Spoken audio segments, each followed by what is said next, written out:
बदल चुका है।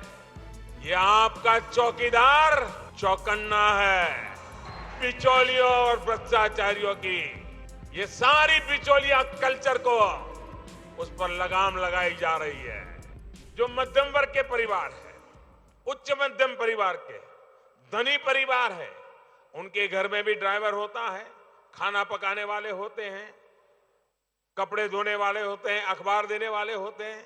अगर वे खुद उदारता के साथ अपने घर में जो काम कर रहे हैं उनका बीमा उतार दें, उनका ये पेंशन स्कीम में जोड़ दें, तो इन अमीरों को या मध्यम वर्ग के लोगों को महंगा नहीं पड़ेगा और उस गरीब की जिंदगी सुरक्षित हो जाएगी। सरकार तो कर रही है, लेकिन अगर आप अपने घर में काम करने वाले, आपके साथ जुड़े हुए, आप जिसके बाल कटवाने जाते हो, अगर उस बाल कटवाने वाले की इतनी मदद कर देंगे, कितना बड़ा पुण्य मिल जाएगा। आपके जूते की कोई पॉलिश करता है, उसके लिए इतना काम कर दें, वो कितनी बड़ी शक्ति बन जाएगा। सेवा भाव से अगर आप आगे आएंगे, और इसलिए मेरे मजदूर भाई तो जुड़ने वाले, वो पैसे की बचत करेंगे, लेकिन मध्यम वर्ग, उच्च मध्यम वर्ग के परिवार जिनके घर में लोग काम करते हैं, वो अपने घर में काम करने वाले लोगों के लिए अपने फ्लैट में लिफ्ट चलाने वाला होगा। अगर फ्लैट के सब मिलकर के एक लिफ्ट वाले के लिए काम करना है तो क्या मुश्किल है। कोई पार्किंग वाला होगा, पार्किंग पे काम कर रहा है, गाड़ियां संभालता है, अगर ये पार्किंग करने वाले, रोज आने वाले लोग अगर एक एक पैसा दे देना तो भी उसके लिए सारी स्कीम हो जाएगी। बोलो भाइयों, ये करना चाहिए कि नहीं करना चाहिए? ऐसा काम करना चाहिए कि नहीं करना चाहिए? हमारे मजदूरों की मदद करनी चाहिए नहीं करनी चाहिए? उनके आशीर्वाद हमें काम आएंगे कि नहीं आएंगे? साथियों, बीमा सुरक्षा के अलावा प्रधानमंत्री आवास योजना से जो पक्के और अच्छे घर दिए जा रहे हैं, उनके अधिकतर लाभार्थी भी ये हमारे श्रमिक परिवार ही है।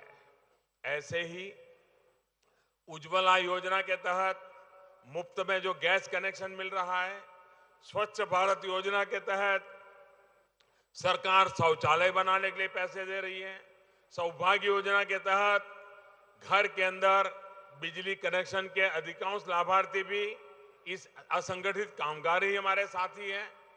भाई और बहनों, मेरा खुद का, हमारी सरकार का ये हमेशा विश्वास रहा है कि कामगार के काम को मान मिलना चाहिए, उसे सम्मान मिलना चाहिए।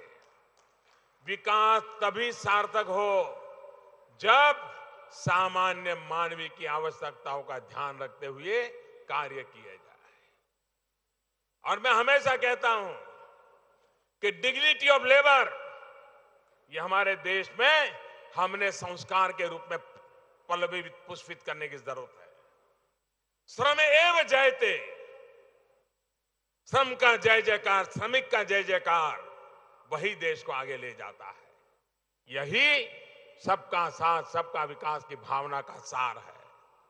यही कारण है कि हमने श्रमिकों से जुड़े कानूनों में भी श्रमिकों के हितों को सुनिश्चित किया है। जो संस्थान केंद्र सरकार के दायरे में आते हैं, वहां बीते 5 वर्षों में न्यूनतम पारिश्रमिक में 42% की वृद्धि की गई है, 42%। पहले जहां महीने में 10,000 रुपए की आय वाले कामगार साथी को बोनस मिलता था, अब उस आय सीमा को बढ़ाकर अगर 21,000 रुपये भी उसकी आय होगी तो भी बोनस मिलेगा। कामगारों के लिए ग्रेजुएटी की सीमा को भी 10 लाख रुपए से 2 गुना बढ़ाकर 20 लाख रुपया किया गया है। साथियों, हमारी सरकार ने बेटियों को कार्य क्षेत्र में अनुकूल वातावरण दिलाने के लिए भी अनेक कदम उठाए हैं। मातृत्व के बाद बहनों, बेटियों को काम ना छोड़ना पड़े, इसके लिए मातृत्व अवकाश को 12 हफ्ते से बढ़ाकर सीधा 26 हफ्ते किया गया है। दुनिया के समृद्ध देशों में भी ऐसी व्यवस्था नहीं है जो हमारे देश में है। भाई और बहनों, महिला कर्मियों को लेकर जो एक बड़ी विसंगति हमारे कानून कायदों में थी उसको भी दूर किया गया है। आपको ये जानकर हैरानी होगी कि हमारी बेटियां अंडरग्राउंड खदानों में काम नहीं कर सकती थी, कानून रोकता था। हमने इस कार्य क्षेत्र में जो भेदभाव था उसको मिटा दिया। इसी तरह देश की सेना में भी बेटियों के लिए नए अवसरों के रास्ते हमारी सरकार ने खोल दिए हैं। साथियों, अलग अलग कार्य क्षेत्रों में नए अवसर बनाने के साथ ही हम सामाजिक कल्याण की योजनाओं में ज्यादा से ज्यादा तकनीक को भी जोड़ रहे हैं। आधार नंबर, मोबाइल नंबर और बैंक का खाता, इस स्त्री शक्ति को आप जैसे करोड़ों साथियों की ताकत हमारी सरकार बना रही है। भाई और बहनों, गरीबों, कामगारों और किसानों के नाम पर योजनाएं तो पहले भी बनती थी, लेकिन वो योजनाएं बिचौलियों तक ही, जब तक बिचौलियों को लाभ न पहुंचे वो आगे जाती ही नहीं थी। अब वक्त बदल चुका है। ये आपका चौकीदार चौकन्ना है। बिचौलियों और भ्रष्टाचारियों की ये सारी बिचौलिया कल्चर को उस पर लगाम लगाई जा रही है। अब सरकार और कामगार के बीच सीधा संवाद हो रहा है। योजनाओं का सीधा लाभ आपके बैंक खाते में जमा हो रहा है।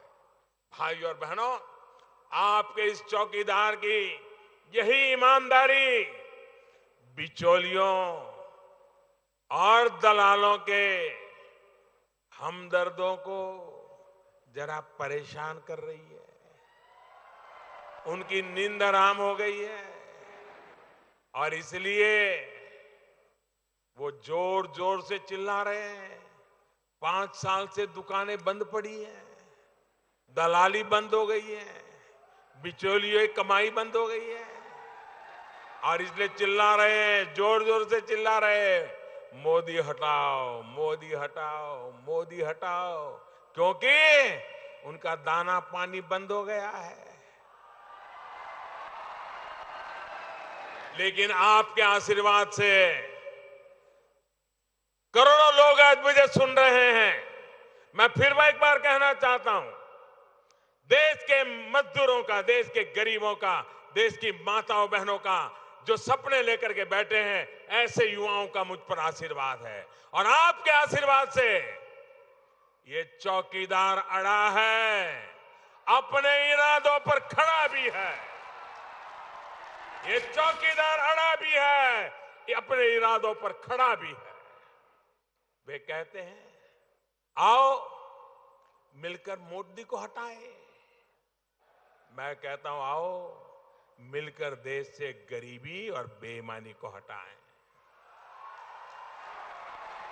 वे मोदी को हटाने के लिए महामिलावट करने में जुटे हैं और मोदी किसानों, कामगारों के हितों को सुरक्षित करने में लगा है। वो मोदी पर स्ट्राइक करने में लगे हैं और ये मोदी आतंक पर स्ट्राइक करने में जुटा है। मुझे पूरा विश्वास है कि चौकीदार का, आपके प्रधान सेवक का जो संकल्प है उसे आप और मजबूत करेंगे। एक बार फिर आप सभी को इस ऐतिहासिक योजना के लिए देश के 40-42 करोड़ मेरे मजदूर भाइयों बहनों को आज मैं उनके पसीने का मां भारती के भाल पर तिलक करके अपने जीवन में धन्यता अनुभव कर रहा हूं। आपके जीवन का हर पड़ाव शुभ हो, आप स्वस्थ रहे, आपका बुढ़ापा भी आत्मसम्मान वाला बने, इसलिए मोदी लगा है। आपको मेरी बहुत बहुत शुभकामनाएं हैं। आपके आशीर्वाद इन कामों को नई ताकत देंगे। इसी विश्वास के साथ दोनों मुट्ठी बंद करके मेरे साथ बोलिए, भारत माता की, भारत माता की, भारत माता की। बहुत बहुत धन्यवाद। बहुत बहुत धन्यवाद माननीय प्रधानमंत्री जी, आपके इस ऊर्जावान भाषण